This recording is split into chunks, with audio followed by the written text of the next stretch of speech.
We provide you the platform to turn your dreams into reality. Give wings to your aspirations with KR Mangalam University.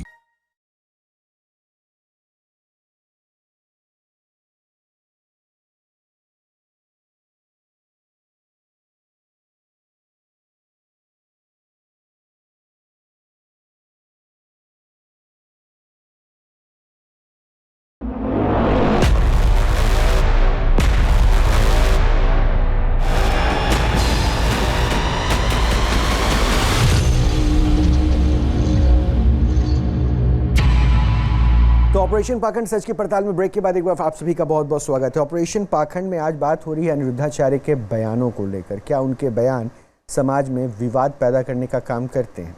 इसी को लेकर अपना अपना मत है। और मत के साथ होना और मत के साथ ना होने वाला पक्ष भी दरअसल सनातन का प्रचारक, सनातन के चेहरे हैं, इसी समाज का हिस्सा है जो ऑपरेशन पाखंड में पाखंड के खिलाफ हमेशा मुखर रहे हैं। अब सोचिए कि इस सोच के साथ क्या कहा जाए। अनिरुद्धाचार्य के मुताबिक 25 के आसपास आ गई तो वो जवानी अपनी कहीं किसी और के साथ मुंह मारना, उनके शब्दों में, उनके शब्द है जिसको मैं रिपीट कर रहा हूँ। अब सोचिए अगर ये समाज में ये सोच जाएगा तो क्या हम चाह रहे हैं? फिर से हम बाल विवाह की ओर समाज को लेके जाना चाह रहे हैं क्या? या फिर क्या कर रहे हैं हम? हर लड़की के ऊपर प्रश्न चिन्ह लगा रहे हैं, उसके कैरेक्टर के ऊपर। मिश्रा जी, महेंद्र मिश्रा जी। देखिए, क्लेश कर्म विपाकाशय रपरा भिष्ट पुरुष कथा वाचक, तो क्लेश को खत्म करने वाला और शांति लाने वाला कथावाचक होना चाहिए। ये नहीं है। इनके अंदर क्या है? अहंकारम दंभ्याज्य। इनके अंदर अहंकार भी है, दंभ भी है। इनको त्याज करना चाहिए। इनके बारे में मैं बताना चाहता हूँ कि मेरी फितरत तो देखिए, मेरी तामीर तो देखिए। जब सुलझ जाती है गुत्थी तो बैठ के उलझाता हूँ मैं। और हमारे यहाँ एक कहावत है कि गगरी भर धान और क्षुद्र उतान। तो इनके अंदर अब अहंकार आ गया है, जो मनाता है वो बोल देते हैं। ये समाज के अंदर एक ऐसा चीज लाना चाहते हैं, क्रांति लाना चाहते हैं। अब ये क्रांति ला नहीं सकते। इनके पास अथाह पैसा आ गया है, तो लानी ही होगी। जिस तरीके से बल पे ये लोगों को पता नहीं क्या क्या बोल रहे हैं। आज हमारी बेटियों ये नहीं मालूम है कि जिसकी ये भक्ति करते हैं उसके बारे में ये गहन से अध्ययन करें क्या हुआ था। जिसकी ये भक्ति करते हैं उनके बारे में गहन करें कि उन्होंने स्त्रियों को कितना सम्मान दिया था। और ये बात करते हैं मत रहो, क्यों नहीं रहो, क्यों नहीं रहो भाई? लिविंग में नहीं रहोगे, सहारा नहीं दोगे। हमारे यहाँ तो देखिए सनातन धर्म जो है, सनातन धर्म जो है ऐसा नहीं है कि साहब आप लिविंग में नहीं रह सकते। पर रामायण वेद व्यास सनातनम, तो ये जो है सनातन का था कि भाई पढ़िए। ये थोड़ी है कि नहीं आप स्त्रियों से बात नहीं कर सकते हैं। ये तो देखिए इनका जो है काम केवल जो है कोई विवाद पैदा करना है। मैंने देखा है कभी उल्टा सीधा ये हरदम बोलते रहते हैं। कायदे से तो इनको जो है टेलीविजन वाले को तो अहमियत देनी चाहिए। अच्छा राकेश जी, अरे कोई भी एक सेकंड महेंद्र जी, यति जी एक करके। राकेश जी, एक छोटा सा सवाल है जी। प्रियंका राणा जी की तरफ एक बार देख सकते हैं आप? बिल्कुल। सुंदर है वो? देखिए, नहीं मैं पूछ रहा, सुंदर है वो? बिल्कुल है। हाँ बिल्कुल है। ये उनका अपराध है? नहीं, बिल्कुल नहीं है। अब भाई आप महिला सुंदर होना वो अपराध बता रहे हैं, आप उसको जस्टिफाई कर रहे हैं भैया। सुंदरता को अपराध नहीं उन्होंने बताया। तो फिर सुंदरता को अपराध नहीं। आज आपने कानून की बात की रोहित जी, और आदरणीय महेंद्र जी कह रहे हैं कथावाचक को समाज में। वही व्यासपीठ कहती है कि जो सरलतम भाषा हो समाज को समझाने का, उसका प्रयोग व्यासपीठ से किया जाए। दूसरी चीज आपने आज आप जिस कानून की दुहाई दे रहे हैं वह कानून आज निर्धारण कर पाया कि 18वें वर्ष में शादी होनी चाहिए। हमारा शास्त्र लाखों वर्ष पहले बोला है कि 16वें वर्ष के बाद कन्या को सुंदरी कहना चाहिए। 16वें वर्ष के बाद वह सुंदरी है। आप बताइए कौन चाहेगा कि 40 वर्ष की कन्या उसके घर में बैठी रहे और लांछन लगता रहे प्रियंका जी? कौन ऐसा है? प्रियंका जी आप बता दीजिए। आप नहीं, मुझे तो लग रहा है, नहीं एक सेकंड, मुझे तो लग रहा है, एक सेकंड प्रियंका एक एक करके प्रियंका इस भाव से तो मुझे लग रहा है एक समाज में राकेश जी जो कह रहे हैं कि 40 साल तक कोई महिला अपने घर पे बैठी रहे कुंवारी, तो उसके कैरेक्टर के ऊपर क्वेश्चन हो गया, तो ये पुरुष प्रधान लग रहा है या फिर आपको लग रहा है कि आपको बराबरी का हक मिल गया है? ऐसी सोच के बाद इनकी मानसिकता पे समझ में नहीं आ रहा है, मतलब क्या इनको शब्द बोलूं। आप सोचिए कोई महिला अगर मेरे शादी शब्द नहीं नहीं, ये करती समाज के शब्द हैं, वो पढ़ने लिखने में समाज को लेकर ही कहा है, से बड़ी हो जाती है, या फिर वो अपने परिवार का पालन पोषण करने के लिए शादी ना करने का निर्णय लेती है। और कौन ऐसा कहता है कि विवाह कर लिया तो कर नहीं सकता है? सैकड़ों उदाहरण है भारतवर्ष की धरा पर जिन्होंने विवाह करके अपने गृहस्थ जीवन का निर्वहन करते हुए विश्व पटल पर स्त्रियों ने नाम रोशन किया है। कौन ऐसा है? भारतवर्ष में ही सैकड़ों उदाहरण है। आप ये कहते हैं कि मैं विवाह कर लूंगी तो मैं इशिका, एक सेकंड, हो गया राकेश जी, देखिए मैं इतना चीखूंगा नहीं, हो सकता है फिर मुझे वहां आना पड़ेगा। कल में भी नहीं, एक सेकंड, इशिका, लड़की को कब शादी करनी चाहिए? अब तो वेल एजुकेटेड है, मतलब ये क्या अगर जो राकेश जी ने कहा कि वेदों में ऐसा है 16 वर्ष के बाद उनको सुंदर यानी शादी योग्य बता रहे हैं, और अगर शादी नहीं हो पाई या फिर ऐसा लगता है कि हमारे देश में अगर वो करेंगे तो इलीगल है, क्राइम है वो, 16 साल के बाद अगर आप शादी की सोचते हैं, तो जो हमारा लीगल एक रेशियो है उसके ऊपर अगर उनकी लड़के को ढूंढने में, अगर कहें अरेंज मैरिज है, लड़के को ढूंढने में 2-3 साल लग गया, तब तक उनका कैरेक्टर खराब हो जाएगा क्या?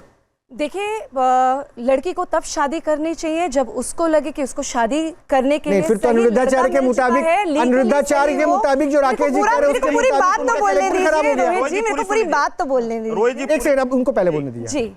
लड़की को तब शादी करनी चाहिए जब उसके पास एक सही लड़का हो जो उसका ख्याल रख सके, उसके पूरे परिवार का सही से रिस्पेक्ट कर सके और उसका परिवार भी उसकी रिस्पेक्ट करे। That is a must.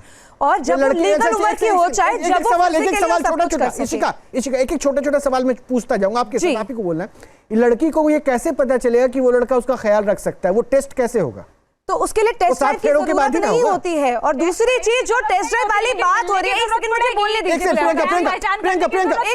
पूरी बात बोलने दीजिए। जो लड़कियां ये बोल रही है ना, एक एक करके रहना ये अलग चीज है। एक सेकंड, प्रियंका हर 6 महीने में पैसा जो लड़कियां ये बात बोल रही है ना कि टेस्ट ड्राइव कर लेनी चाहिए, कि आप खुद भी जानते कि टेस्ट ड्राइव वाली लड़की टेस्ट ड्राइव वाली गाड़ी को कोई घर में नहीं लाता है, नई गाड़ी को लेकर आता है। दूसरी चीज, लड़की को अगर एक दूसरे को से जानना ही है तो पूरे परिवार को एक दूसरे से मिलवाइए, उससे लव जिहाद वाली प्रॉब्लम भी सॉल्व होती है। इशिका,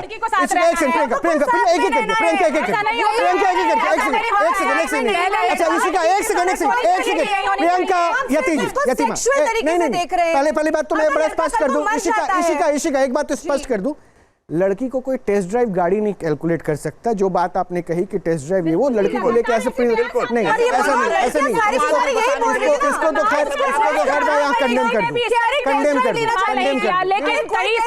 एक बात बताइए ना, मेरे सवाल का जवाब दे दीजिए प्रियंका। एक सेकंड पहले इनको सुन लेते हैं, 30 सेकंड में अपना जवाब दे दो, उसके बाद आप बोल दीजिएगा।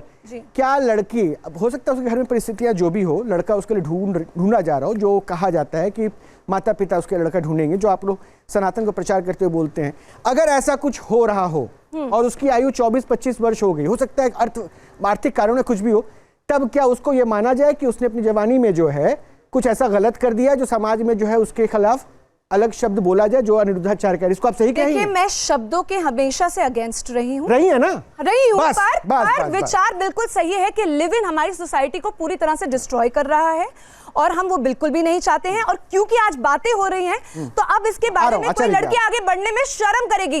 अभी ये चीजें खुलती जा रही थी, सब लोग ऐसे करते जा रहे थे, हमारी सोसाइटी बिल्कुल डाइल्यूट होती जा रही थी और जिसके ऊपर रोक लगाना बहुत ज्यादा आवश्यक है। प्रियंका जल्दी से पहले कुएं के मेंढक की तरह कुएं में ही टर्टर करते रहेंगे, ये नहीं देखेंगे कि दुनिया में क्या हो रहा है, परिवर्तन हो रहा है। शादीशुदा महिलाएं दुनिया में क्या चीजें नहीं कर रही है? क्या शादीशुदा महिलाएं वो अपने कैरियर पे तो मकसद ये नहीं है कि वो चाहते हैं वो मारे, और अगर वो किसी लड़के को ये देखती है कि वो हमारी भावनाओं से मैच कर रहा है कि नहीं कर रहा है, हमारी भावनाओं को समझ रहा है कि नहीं समझ रहा है, हमारे साथ मेल खा रहा है कि नहीं खा रहा है, हमारे किसी का सशक्तिकरण सिर्फ लिव इन में हो गया है, सम्मान कर सकता है कि नहीं कर सकता है, तब तक वो लड़की हाँ नहीं करती है। फेमिनिज्म की जो बात है, जिसमें इनको लगता है कि लड़की अगर लेकिन बाकी ज्यादा है, मल्टीपल के अगर समाज में जहर खोला जाएगा, आज मुझे बताइए 14 साल की शादी में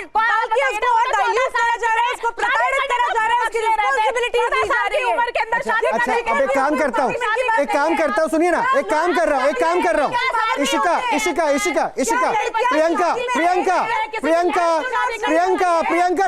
थोड़ी एनर्जी बचा के रखनी होगी, बहुत सारे बयान है, थोड़ा सा रुक जाइए। यति जी, इसके बाद मैं आपकी प्रतिक्रिया और आचार्य जी की लूंगा प्रतिक्रिया, क्योंकि देखिए आप लोगों की एनर्जी को देख के ऐसा लग रहा है कि बहुत गुस्सा आप लोगों के अंदर। थोड़ा धैर्य के साथ सुनिए, क्योंकि अभी तो बहुत सारे विवादास्पद बयान दिया है। यहाँ थोड़ी ना रील्स और मीम्स के कंटेंट कम हो गए। एक बार सुनवा देते हैं, कुछ और भी उनके सुन लीजिए, उसके बाद इस बार यति जी बोलेंगी और यति जी को बोलने देंगे। एक बार सुना दीजिए।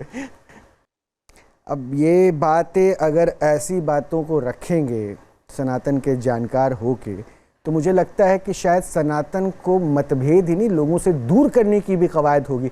वैसे यति जी, मैं आपको छोटी सी बात बताऊं, मेरी बहुत छोटी सी बेटी है, वो मेरे साथ पूजा जब करती है तो वो भी ओम बोलती है। आपके जिनके पक्ष में आप बोल रहे हैं, जो कथावाचक है, उनके मुताबिक तो मैं क्राइम कर रहा हूं, अपनी बेटी को ओम बोलवा रहा हूं, तो आप ये कहेंगे क्या बेटी होना गुनाह हो गया? क्या ओम बोलने का अधिकार बेटी होने के नाते उसको नहीं मिलेगा? क्या आप ओम नहीं बोलती? आप भी किसी की बेटी है। क्या इशिका ओम नहीं बोलती? वो भी किसी की बेटी है। रोहित जी, मैं अपनी बात रखूं? देखिए रोहित जी, शास्त्र बहुत कुछ कहते हैं, कहाँ बोलना चाहिए और कहाँ नहीं बोलना चाहिए, इसकी एक मर्यादा है। प्रणव हर जगह नहीं लगाना चाहिए और हर किसी को नहीं लगाना चाहिए, ये एक शास्त्र सम्मत विषय है। हो सकता है कि उन्होंने पूरी व्याख्या नहीं की, लेकिन शास्त्र सम्मत है। महिलाएं जब नमः शिवाय का जाप करती हैं, तब नमः शिवाय का जाप करती हैं, ओम नमः शिवाय का जाप नहीं करती, वर्जित है, बिल्कुल वर्जित है। इसी तरीके से उन्होंने दूसरी बात कही कि जब बच्चियां स्कूल पढ़ने के नाम पर जाती हैं, आप देख लीजिए कि महिला यहाँ जो बच्चियां घूमती हैं सड़कों पर, किस तरीके से वो सिगरेट के धुएं उड़ाती हुई घूमती हैं और किस अवस्था में घूमती हैं, ये हम सब जानते हैं। और वो क्या कर रही हैं, उनके माँ बाप ने तो निश्चित रूप से पढ़ने के लिए भेजा है, लेकिन क्या कर रही हैं? 14, 15, 16, 17 साल की आयु की बच्चियां। क्यों दोष दे? लड़के को क्यों नहीं दे? नहीं, लड़कों को भी दोष समाज में, क्योंकि पढ़ने तो उनको भी भेजा, सिगरेट तो वो भी पी रहे होंगे, आजकल तो वो भी कर रहे होंगे। सुनिए ये रोहित जी, जिस समाज में धर्मांतरण जैसा षड्यंत्र हमारी बच्चियों के खिलाफ लगातार किया जा रहा हो, आज सिर्फ सनातन भारत में नहीं रहता, एक समय था जब सिर्फ सनातन यहाँ रहता था, तब स्त्री स्वतंत्र थी। हमारे यहाँ तो स्त्री को वेद पाठी कहा गया, हमारे यहाँ तो स्त्री को विवाह के उपरांत भी वेद के पठन पाठन का ब्रह्मवादिनी कहा गया हमारे यहाँ स्त्री को।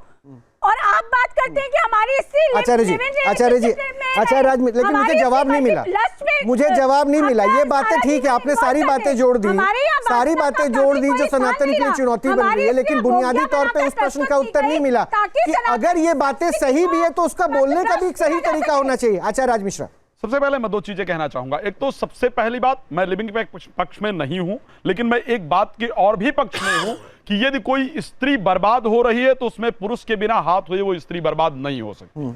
पुरुष का भी निश्चित रूप से हाथ होगा, तभी वो स्त्री बर्बाद होगी। अब दूसरी बात सुनिए, सुन लीजिए, मैं आ रहा हूं, आपके बीच में देखो बोला नहीं हूं, इसलिए रिक्वेस्ट करूंगा कि मुझे बोलने दीजिए। मैं बहुत आराम से आपको सुन रहा था, इसलिए रिक्वेस्ट करूंगा कि शांति से आप भी सुनिए। मैं बात उसकी नहीं कर रहा हूं, मैं लिविंग की बात ही नहीं कर रहा हूं। सुन लीजिए, कथावाचक के शब्द क्या होने चाहिए, कथावाचक के शब्द क्या होने चाहिए, क्या कहता है, पहले उसको सुनने की ताकत रखिए, सुनने का प्रयास करेंगे। अब आपके रोहित जी, आपकी बात पर आ जाता हूं। सबसे पहले कि ओम अगर किसी स्त्री ने बोल दिया तो उसको नुकसान हो जाएगा। आपको पता है वेद की उत्पत्ति कहां से हुई है? गायत्री मंत्र से। वेद की उत्पत्ति गायत्री मंत्र से हुई है, और वेद की माता पता है कौन है? गायत्री माता वेद की माता है। स्त्री जो है वो वेद की माता है। समझ में आया? गायत्री भी नहीं बोलनी चाहिए स्त्रियों को। क्या आप कैसी व्याख्या कर रहे हैं? परिस्थिति नहीं बोलना चाहिए, ठीक है? परिस्थिति की बात की है, अब सुनिए पहले, कोई तरीका नहीं है। अगर इस प्रकार से आपको बोलना है तो आप बोल लीजिए, अपने समय पे बोलिए। राकेश जी, नहीं ठीक है, अपने समय बोलिए, अपनी बात पूरी करने दीजिए। अगर आप कहते हैं कि मैं मंच से एक बात ऐसी कह रहा हूं जो समाज को सुधारने के लिए, आपको एक बात बताना चाहता हूं। जिस भगवान की आप कथा कर रहे हैं ना, श्री रामचरितमानस के अंतर्गत भगवान के सामने निषादराज गुह आते हैं, जिन्होंने अपने स्वयं के शब्द में प्रयोग किया कि सोई हमारी बहु बड़ी सौकाई, लेव न बासन वसन चुराई। हम लोगों के वस्त्र चुरा लेते हैं। जब वो चोर अपने आप को कहते हैं, लेकिन जब भगवान राम के राज्याभिषेक में आते हैं तो भगवान कहते तुम मम सखा भरत संभ्राता और सदा रहो पुर आवत जाता, आप मेरे भाई के समान हैं, सदा यहां आते रहना। एक चोर को हमारा इष्ट कह रहा है, जो अपने आप को चोर कहने वाला व्यक्ति नहीं सीखना चाहिए। अगर कोई बच्चे, अगर कोई लड़का लड़की शिक्षा की बात है। राज मिश्रा जी कैसी बात है? अब एक काम कर रहे हैं, अब एक काम कर रहे हैं, एक काम कर रहे हैं, एक काम कर रहे हैं। मैं एक बयान और सुनाता हूँ। नहीं देखिए, अब आप लोग उसमें धार्मिक तर्क जोड़ रहे हैं। मैं यहाँ धर्म मंच नहीं चला रहा। मैं बहुत स्पष्ट कह दूं, मैं बहुत एक सेकंड आचार्य जी, मैं ये धर्म मंच नहीं चला रहा। धर्म क्या कहता है, धर्म क्या बताता है, धर्म को बताने का तरीका क्या होता है, मैं उस तरीके पे बात कर रहा हूँ। अगर वो तरीका सही नहीं है तो दिक्कत है। मुझे इतना पता है कि महादेव को शिवलिंग के ऊपर भांग चढ़ाया जाता है, यही तो कहते हैं। कारण है? अब कारण पे नहीं जा रहा मैं, फिर मैं बोला ना, मैं धर्म भांग चढ़ाया जाता है, यही तो कहा जाता है। या ये कहते हैं भांग मुंह में महादेव को खिलाया जाता है? दोनों में से सही क्या रहा? मैंने जो बोला, नहीं मैं कहूँ खिलाया जाता है तो सही है। हाँ, खिलाया जाता है। गलत होगा, गलत है। पहले अब तय कर लीजिए, गलत है पक्का। किया जाता है। राकेश जी जो कह रहे हैं सुनिएगा, बिल्कुल राकेश जी क्या कह रहे हैं? अर्पित किया जाता है। नहीं, मैं कहूँ महादेव को खिलाया जाता है। नहीं, महादेव खाते हैं। नहीं, और यही एक भ्रांति। और एक सेकंड, भ्रांति पे नहीं जाइए अभी, आप भ्रांति पे मत जाइए। मैं कोई अपने वो नहीं दे रहा, भ्रांति और उस पर नहीं, मैं धर्म मंच नहीं बना रहा, मैं बोल रहा हूँ अभी आपको। अब ये सुनिए, आपने कहा गलत है। अब सुनिए, मैं जवाब दूंगा। तो फिर इन्होंने उन सबको गलत कह दिया जो भांग चढ़ा रहा है। नहीं, अब आप कहना, उन्होंने नहीं कहा दम हो तो जहर पी लीजिए कहा। अब सुनिए रोहित जी, इसका मैं जवाब दूंगा और बहुत पवित्रता के साथ जवाब दूंगा। कई मंचों से मैंने बोला है, सावन के समय में भगवान शिव ने जब हलाहल का पान किया तो अपने कंठ पर रोक लिया। उसका कारण जानते हैं, आदरणीय राज मिश्रा जी सहमत होंगे, क्योंकि यह बहुत सटीक चीज है। उन्होंने अपने कंठ पे इसलिए रोका, नाभि तक नहीं जाने दिया। अगर नाभि तक वह जहर जाता तो उसका पान करना कहा जाता, यानी कि उन्होंने विष का पान कर लिया। उन्होंने कंठ पर रोक करके सृष्टि कल्याण किया। आज हम जो हैं, हमारे समाज में यही भ्रम है कि वह जो है भांग धतूरा खाते हैं, जबकि उनको भांग धतूरा अर्पण करने का एक उद्देश्य होता है कि हमारे जीवन में जो भी विष है, चाहे जिसी भी रूप में हो, वह आप ग्रहण करें और उस विष से, उस हलाहल से हमारे जीवन को, इस संसार को मुक्त करें। और यही एक कारण है कि हमें अब सही दिशा में बढ़ने की जरूरत है। दिशा कैसे होगी? वैसे जितना आपने कहा कि वो कंठ में रोक लिया, वो तो मां पार्वती ने, जो मैंने भी पढ़ा, मां पार्वती ने हाथ रख के वहां पर रोक दिया, वो तो ठीक हो गया। लेकिन हुआ क्या ना कि जैसे आपने अभी इसको सुगमता के साथ समझाया ना, जो यतीमा कह रही है, समझाने की कोशिश कर रही है, वो समझाया ना, ये तरीका हो सकता है समझाने का। लेकिन फिर वहां मंच से बैठ के किसी को अनरेपुटेटेड वे में कह देना, किसी के बाप में दम हो, माँ बाप पे आ जाना। एक सेकंड, महेंद्र मिश्रा जी, क्या आपको नहीं लगता कि शालीनता होनी चाहिए भाषा में? बिल्कुल होनी चाहिए। उन्होंने जो ओम के बारे में बताया वो भी गलत बताया। ओम का जो है उच्चारण कई तरीके से एकदम सही बताया है। और सुनिए, ये लोग जो है अंधभक्त हैं और अंधभक्तों के समझ में नहीं आने वाला है। ये लोग जो है केवल उनकी जो है उपासना करने वाले लोग हैं। सुन लीजिए, इसलिए ये लोग दुनिया भर के तर्क देंगे। ओम जो होता है, ओम को जो है पढ़ने के कई तरीके होते हैं। दूसरी बात यह है कि ओम का उच्चारण किया जाता है तो हमारे उच्चारण तभी सत्य आता है जब मूलाधार चक्र तक हमारा जागृत हो जाता है, तभी ओम का जाप। भांग जो दिया गया वो खिलाने के दिया गया। मां ब्रह्मचारिणी के रूप में इसीलिए खिलाने के जाता है। मां ब्रह्मचारिणी इसीलिए पहले ब्रह्मचर्य का पालन करते हैं। ब्रह्मचारिणी के रूप। एक सेकंड, राकेश जी, और कोई उनकी बात सुनने वाला है नहीं।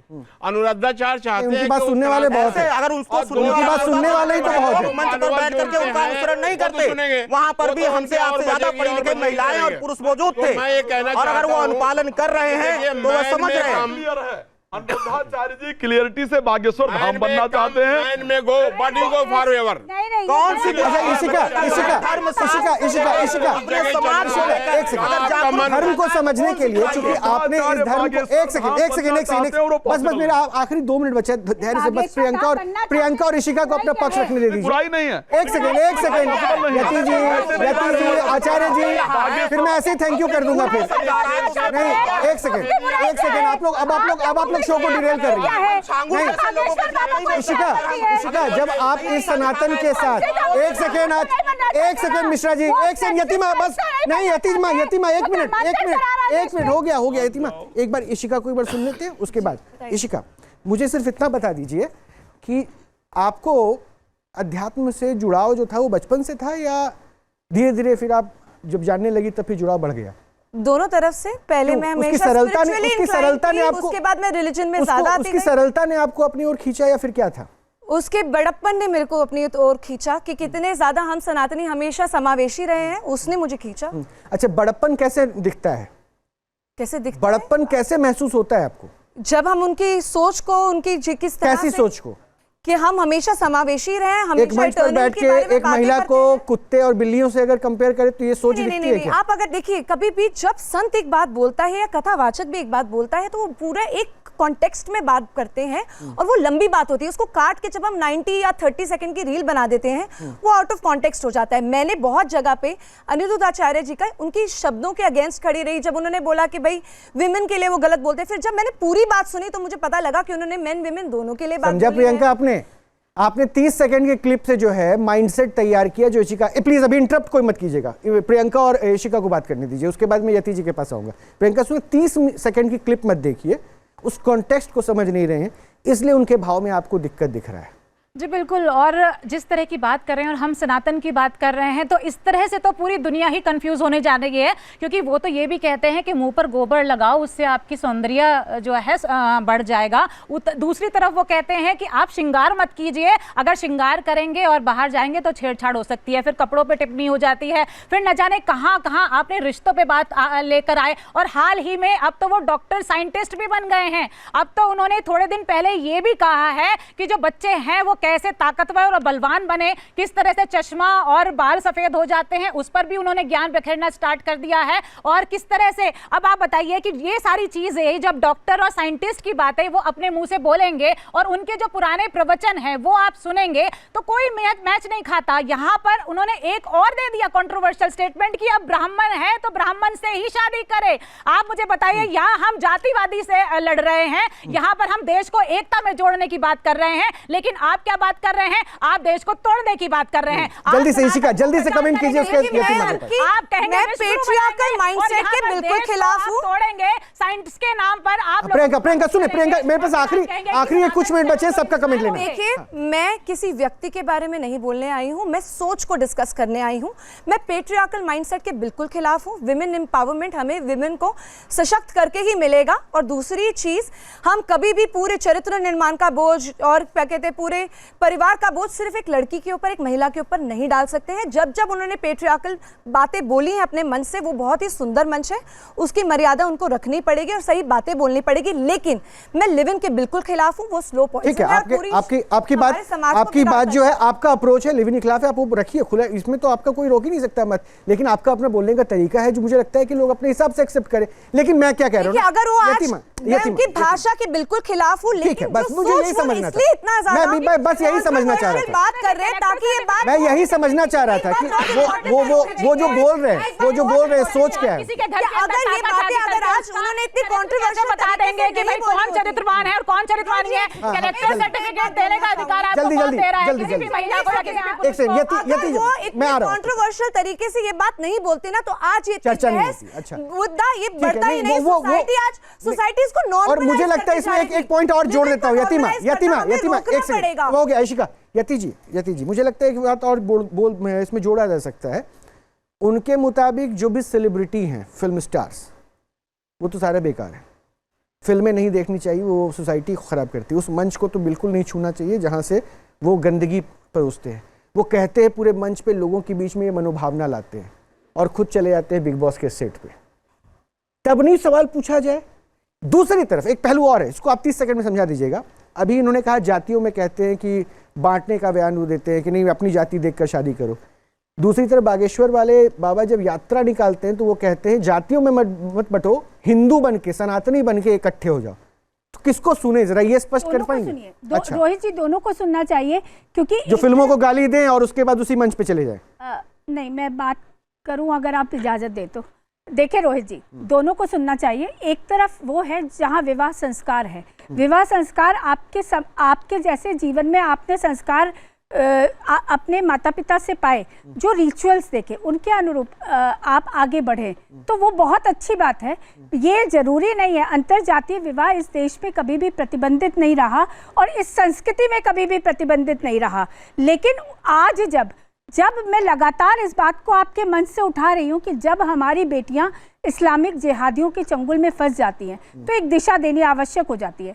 दूसरी तरफ बागेश्वर बाबा हैं, वो कह रहे हैं जातियों में मत बटिए। वो ये नहीं कह रहे कि आप विवाह ऐसी जातियों में करिए, वो ये कह रहे हैं कि जब आप जातियों में विभाजित, जब आप एक बड़े परिप्रेक्ष्य में समाज के सामने उपस्थित हो, तो आपको इस तरीके से उपस्थित होना चाहिए कि आप हिंदू हैं। वही बात कह रहा हूँ कि जब बड़े समाज के रिप्रेजेंटेटिव के तौर पर आप मंच में बैठे, विवाह एक मुझे लगता है कि शायद शब्दों का चयन वहाँ बहुत सलीके से होना चाहिए।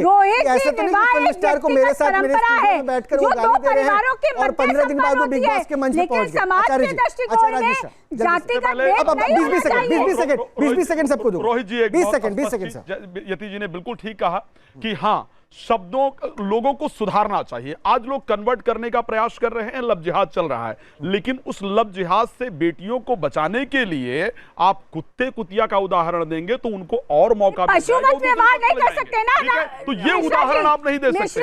आप मंच से बैठ करके यति जी एक बात ध्यान रखिएगा, आप व्यास को भगवान कहा जाता है, कथावाचक जब मंच पर बैठा होता है ना तो उसको परमात्मा का स्वरूप कहा जाता है। हो गया अभिषेक, राकेश जी जल्दी से 20 सेकंड। यति जी फिर इंसानों में और कुत्ते बिल्लियों में भेद है। राकेश जी जल्दी सब फाइनल बात है। यति जी एक बात मैं स्पष्ट रूप से कहना चाहूंगा कि अभी चर्चा हुई कि गोबर का, उन्होंने कहा हमारे शास्त्र में आदरणीय राज मिश्रा जी जानते हैं कि भरत जी ने भी जब राम के वनवास के समय उसी गाय के गोबर से निकाल करके कई जगहों पर स्थान पर, आदरणीय राज मिश्रा जी कथावाचक, उनको वृत्तांत भी पता होगा।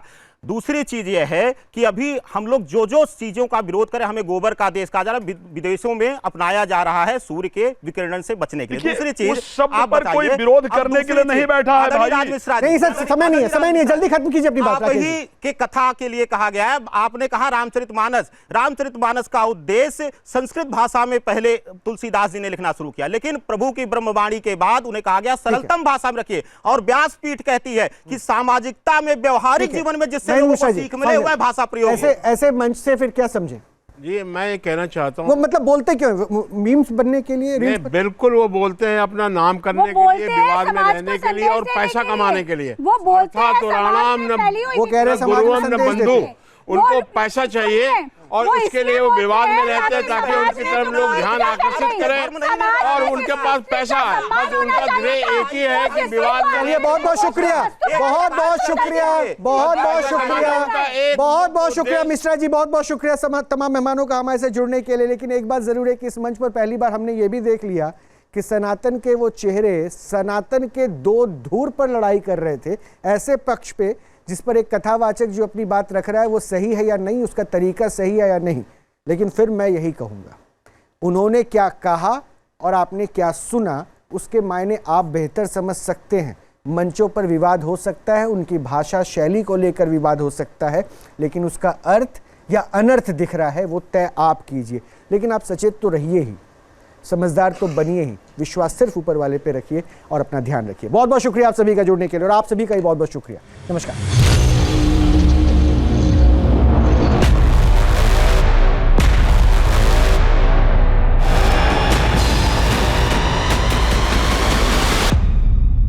जहाँ भक्ति है हर शब्द में, कथाओं में छुपे हैं दिव्य रहस्य और ज्योतिष देता है जीवन को दिशा। धर्म से जुड़ी हर बातों को जानने के लिए हमारे चैनल स्तुति को सब्सक्राइब करें। चैनल पर जाने के लिए इस लिंक पर क्लिक करें।